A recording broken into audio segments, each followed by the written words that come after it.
السلام عليكم ورحمة الله وبركاته. أهلا بيكم في قناة أسرار المطبخ المصري. النهاردة إن شاء الله هنعمل الجمال ده كله، هنعمل البوزة أو السوريا المززة بكل تفاصيلها وكل تركاتها. بصي القوام ده تحفة، خليكي معايا لآخر الفيديو عشان تعرفي اتعملت ازاي البوزة بكل تركاتها وكل تفاصيلها. البوزة الأصلية اللي هي بتاعت زمان، اللي احنا كنا نشوفها كده في الشارع ونقول بتتعمل ازاي، هعملها لك بالتفاصيل وبالراحه، وفيها حاجات حطاها اضافيه هتديها طعم وكمان قوام للبوظه. يلا بينا على طول نبدا الوصفه ونسمي بسم الله ونقول اتعملت ازاي البوظه الجميله دي. الحاجه الاساسيه بتاعت البوظه او الصوبيا المززه عندنا هنا دول حوالي 3 كوبايات من الدقيق كبار، عشان انا هعمل كميه كبيره. هنزل عليهم بميه، مقدار الميه مش مقدار معين، لحد بس ما القوام بتاعها هوريهولك دلوقتي، زي المهلبيه كده بالظبط، او زي النشا ما بنعملها للمهلبيه. انا طبعا حاطه على النار النص الحله ميه بتغلي على النار، نحط ميه لحد ما تفك خالص. انت طبعا مش هتعملي نفس الكميه اللي انا بعملها، خدي الحاجه وقسميها على 2 أو 3 حسب الكميه اللي هتعمليها. لو اول مره هتجربيها يبقى خدي كميه صغيره، يعني اعملي كوبايه دقيق واحده بس.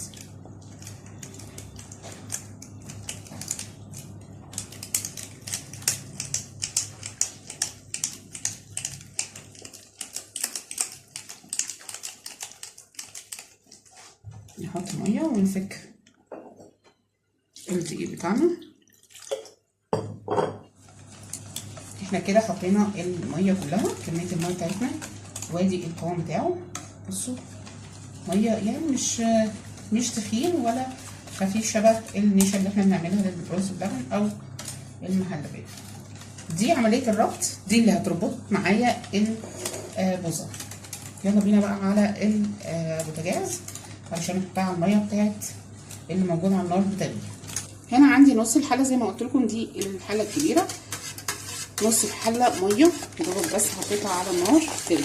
هنزل بقى بالخليط اللي انا عملته اللي هو الدقيق والميه، وهفضل اقلب لحد ما هتجمد معاكي والدقيق بتاعنا يستوي. ننزل كل الكميه على نار هاديه، متعليش قوي عليها النار.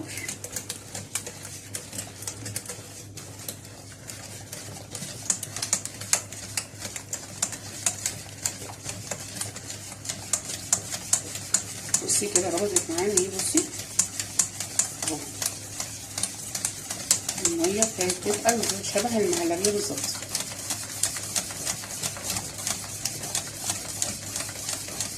هنقعد نقلب فيها لحد ما تغلي معانا علشان الدقيق اللي احنا حطيناه يستوي وما يبقاش ني والطعم بتاعه يبقى مش حلو.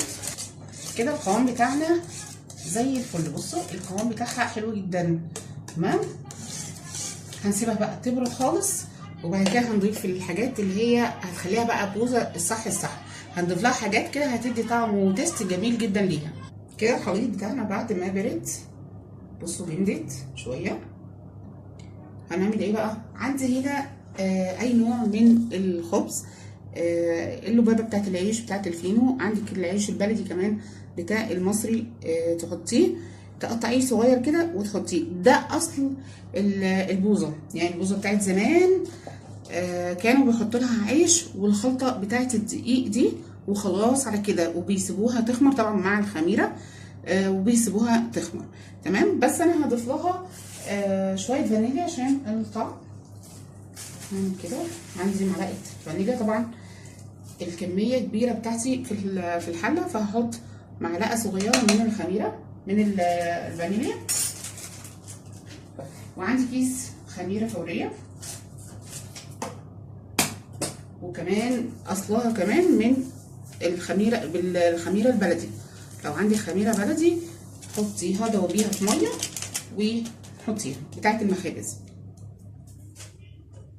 هدوب كده الخميره مع الفانيليا والخليط بتاعنا الاساسي. تمام، لان احنا كده هناخد الخليط ده وهنحط شويه شويه في الخلاط مع العيش وكمان السكر حسب التحليه اللي انت هتحلي بيها. يعني هي بتيجي من بره بتاعت زمان برضو بتيجي من غير سكر وانت بتحليها بالبيت، وفي ناس بتشربها من غير سكر خالص، بس احنا طبعا بنشربها بالسكر. ما تعليش كمان السكر عليها علشان تحسي بالطعم بتاعها. دي بصي الاصل بتاعها، بصوا القوام بتاعها اهو عامل زي المهلبيه الخفيفه جدا. هشيل بقى المعلقه خالص دي.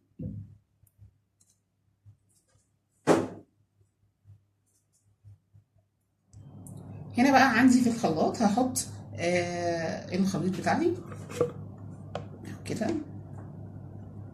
هنحط كوبايه ولا كوبايتين شويه شويه طبعا، عشان احنا هنحط عليه العيش ونضرب في الخلاط. تمام،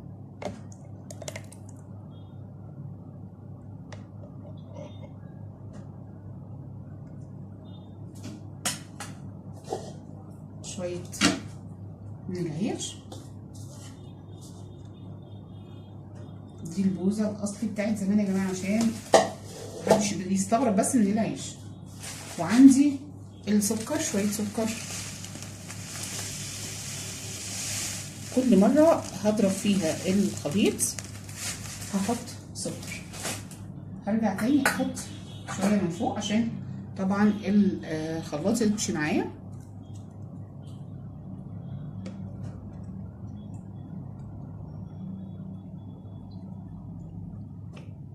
في ناس كتيره اول مره هتشوف الطريقه دي، وفي ناس كتير عارفاها، وبالذات اهل احنا في الصعيد بنعملها بالطريقه دي بالظبط. هنضرب بقى في الخلاط الخليط ده كله ونرجع بقى عشان نصفيه. انا هنا ضربت الخليط، بصوا الصمت بتاعه اهو، وابتديت اصفي علشان طبعا العيش ما يبقاش فيه تكتلات او مخرز معاكي وانت بتشربيها. حلوه جدا في الصيف على فكره.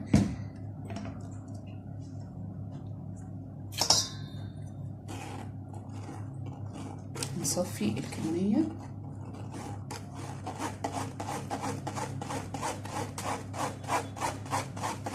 اصلها ما بتتعملش بفانيليا، احنا بس زودنا الفانيليا عشان الطعم يبقى حلو بتاعها، لكن هي اصلها الخليط اللي احنا عملناه في الاول والعيش، وطبعا الخميره عشان هتخمر، هي هنسيبها تخمر. تمام، وهضيف لها بس تركايه في الاخر بعد ما نخلص قبل ما تخمر علشان تدي طعم كمان وتست حلو جدا مع الفانيليا بتاعتنا. يعني كل التركات دي مش هتلاقي حد عملها قبل كده في البوظه.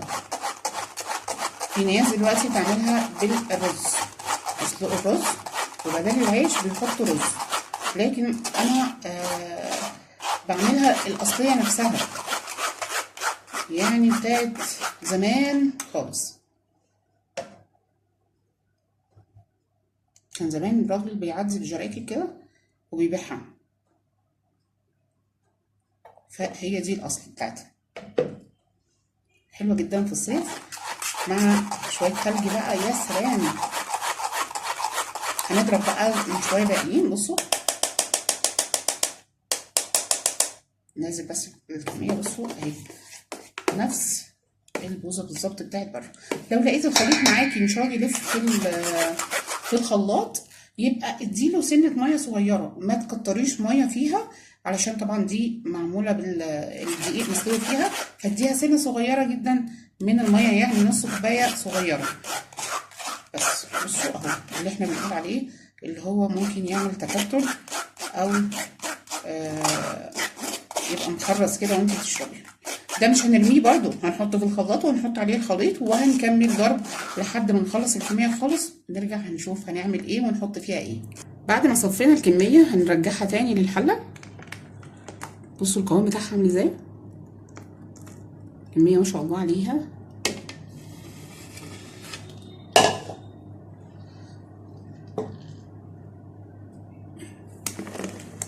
كده، وهسيب مسافه علشان البوظه لما تخمر. وهحط اهي الكميه هنا وهنا، قسمتهم علشان بس المسافه، عشان البوظه هتخمر معايا. هغطيهم وهخليهم بقى يخمروا ازاي. شفت الفقاعات اللي هي من فوق دي هتزيد جامد، وكمان الخليط بتاعنا هيعلى لفوق وهتملى الحله. ويبقى كده خلصت البوظه بتاعتنا. ولازم تحطيها في التلاجة بعد ما تخمر عشان تبقى ساقعه وحلوه في الصيف. تمام. هنحطها بقى، هنسيبها تخمر ونحطها في التلاجة، وبعد كده هنرجع نصبها مع بعض. قبل ما انسى يا جماعه، عشان بس نسيت خطوه مهمه جدا، والطعم ده اختياري، يعني الحاجه اللي هحطها دي اختياري. عندي ميه ورد، هحط شويه صغيرين مش كتير. انا حطيت الكميه كلها في الحله عشان اقلبهم كلهم مع بعض. تمام. حطيت معلقه، دي اختياري هي، والفانيليا. وهقلب كده، وهقسم بقى الكميه زي ما قلت لكم عشان الخمر بتاعها.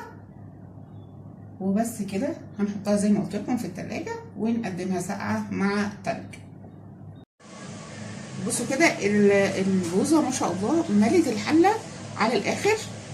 هقلبها كده، بصوا بقى الريم، بصوا هي كده اصلها. قلبيها خالص هتنزل معاكي. وبعد كده هنحطها بقى في الفريزر لحد ما تسقع. زي ما قلت لك لازم تبقى ساقعه، في الحر اللي احنا فيه ده لازم تشربيها ساقعه. بصوا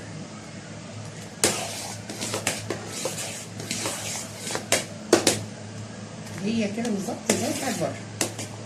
تمام. نحطها بقى في الفريزر لحد ما تجمد، وبعد كده نصبها. كده البوظه بتاعتنا حطينا التلج في الكوبايات. بصوا بقى الجمال وهي نازله. تشربي احلى كوبايه بوظه ممكن تعمليها في البيت، ونظيفه وكمان مضمونه انت عاملاها في البيت وعارفه حاطه فيها ايه بالظبط. بس كده. وده كان الفيديو بتاعي النهارده. يا رب يكون نال اعجابكم الفيديو بتاعي النهارده، واستنوني فيديوهات احلى واحلى ان شاء الله. واترككم في رعايه الله. بس ما تنسوش لايك وشير الفيديو، وننزل نفعل الجرس عشان يوصلكم كل جديد من عندي. واترككم في رعايه الله، والسلام عليكم ورحمه الله وبركاته.